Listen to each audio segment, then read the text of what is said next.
Welcome, one and all, to Fantastical History, a near-forgotten series that I used to do regularly, where I talk about fantasy creatures, concepts, and races, and imagine how the world would look if they were somehow inserted into our history. I put the series on a long hiatus for unknown reasons, but now I'm ready to return with a brand new episode. The problem is, how do you even start with this one? Fairies, the race by which fairy tales get their name. They are the quintessential race of fantasy and magic. Their powers, appearances, and capabilities range far and wide depending on their medium, but the most common and accepted interpretation is that they are rather small in stature, usually no bigger than a mouse, and they have wings that let them fly. In some stories, they have magical powers, while in others they do not, but they are shy around humans. Surely such recognizable and important creatures in fantasy would have a big role to play, correct? Well, let's start by pinning down what kind of fairies we'll be discussing in this video. I think in the most extreme cases, where we look at something like the fairy race revealed in Greek mythology and popularized by Shakespeare, it would be almost impossible to discuss accurately.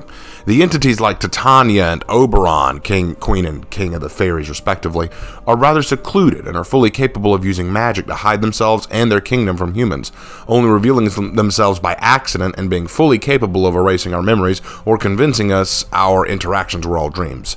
For this reason, if they were to exist, we could never prove that they were real, nor could we interact with them without their consent, and quite frankly, why would they want it? As Puck the Hobgoblin and servant of Oberon gleefully put it, "What fools these mortals be."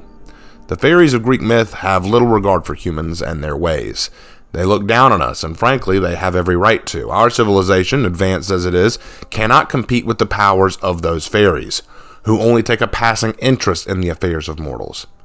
However, based on the play A Midsummer Night's Dream, it was revealed that Oberon did care somewhat for human affairs, as he witnessed a lover's quarrel in the forest and asked Puck to intervene and solve the issue so all parties would be happy.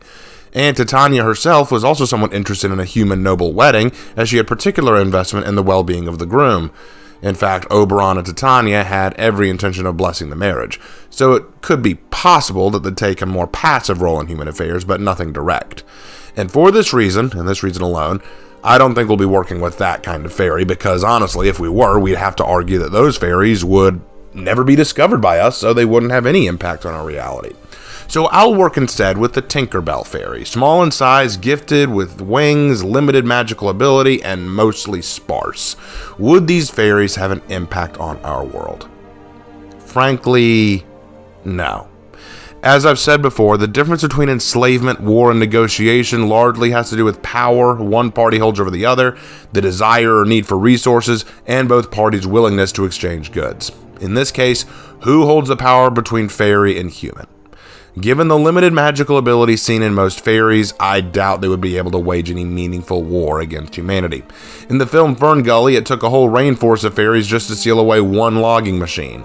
I'd hate to see how they'd confront heavy artillery.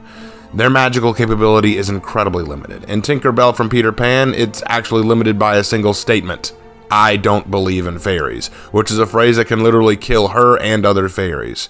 If a fairy's life is literally tied to belief, or the acceptance of one's belief, then I'm afraid their ability to be any meaningful threat just went out the window.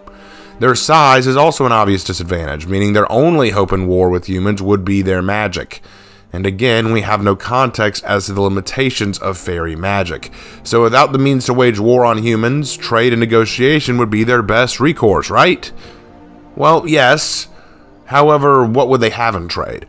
If Ferngully were anything to go by, the fairies are the guardians or keepers of nature in the forest. Fairies are often depicted living in and tending to the natural world, taking care of life and seeing it flourish. Even in the Tinkerbell movies, it's heavily implied that fairies play a role in the changing of the seasons and the impact of the natural world. Can't speak for anything past the first movie though, didn't watch, don't want to. So if the fairies have a vested interest in nature and security, then our only form of trade must be natural commodities or resources. And yes, that would be the case, except they have no means of stopping humanity from taking it anyway. If the Roman Empire marches into the Black Forest and starts chopping down trees to make way for a camp or town, what will the fairies be able to do to put a stop to it? Heck, if a Roman soldier decided to pick some flowers for his wife back home, would a fairy even be able to stop it? If the Romans set fire to the forest, do the fairies have any means of putting out the fire? The only benefit to cooperating with the fairies at that point is simply to be polite or to just avoid the hassle of trying to kill enemies the size of small mice. Now, the way that this is different, there's only one way this is different. If it's implied that fairy interaction is the key that keeps nature spinning.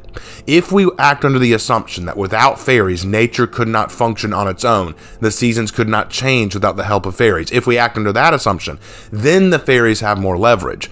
We couldn't just wipe them out. We couldn't just exterminate them. We'd have to work under their guidelines. We would have to say, all right, fairies have to live to keep the natural world flowing. However, the fairies couldn't hold that over our heads either. They couldn't say, oh well, all right, if you're going to pick on us, we're just not going to do our jobs. We're not going to keep the natural world flowing, because unfortunately, the fairies also live in our natural world. They can't stop doing their job despite us because they live with it too.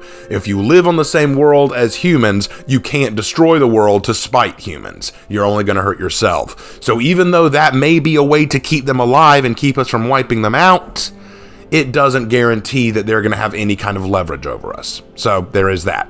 So if they have little in way of trade and can't fight us, then the next option is servitude, service, or serfdom.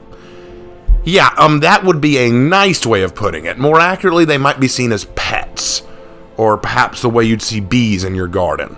If fairies specialize in tending to nature, then their best use would be as garden keepers, or perhaps as household attendants or messengers.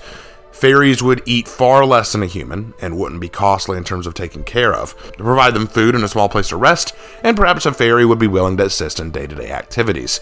In terms of military matters, while fairies would prove useless in terms of combat, they would make ideal spies and information gatherers. Their ability to slip into enemy encampments undetected would allow them to be quite useful for espionage. But unlike other races where the need for their service would change how we lived our lives in the future, I doubt the presence of fairies would change much of our existence into the modern age. Having a fairy who acted as a butler or garden keeper would be kind of unique, and using them as small spies in war would also be a good idea, but they simply wouldn't leave that much of an impact on mankind otherwise. Certainly, one could argue they might obtain new rights or privileges in the modernization of society, but otherwise they wouldn't leave a meaningful mark on history to cause a significant change. Simply put, they would be an unremarkable footnote. The discovery of them might raise eyebrows, but their function and contribution would be so limited as to make it unimpressive. It'd be the equivalent of discovering that the dodo bird still exists on a remote island somewhere in the Pacific. It would be top news for like a year at most, and then largely unimpressive to the world at large. I'm not saying that fairies couldn't have something of an interesting impact on society or on the world at large. Frankly, it would be an amazing discovery. But at the same time, we have to ask ourselves, in the historical theater, if we're talking back to the Roman era, Greek antiquity, ancient Egypt, or even the medieval period, heck, even to the Renaissance, if fairies were discovered or interacted with at any of those points in history, would they actually make a meaningful impact on mankind? What would they give? What would they inspire? What would they offer? What could we trade with them? Even if we say that fairies control the natural world and control the changing of the seasons or the tending to of nature, that just means we can't wipe them out. It doesn't mean that we can't exploit them. Mankind, throughout its history, in every nation, culture, race, and creed, have found ways to exploit others, even if they were essential. It's not something we couldn't do to fairies. But at the same time, fairies do have one major impact on society we can't ignore: their ability to inspire the imagination. That's why we call them fairy tales, after all. They are the quintessential race that embodies almost everything fantasy in the world. So fairies do have an important role to play in the imagination.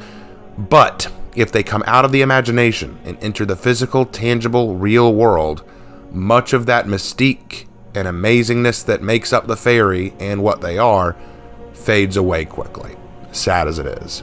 Thank you for watching this episode of Fantastical History. Hopefully I'll be quicker on the next one, and I will see you in my next video. Take care.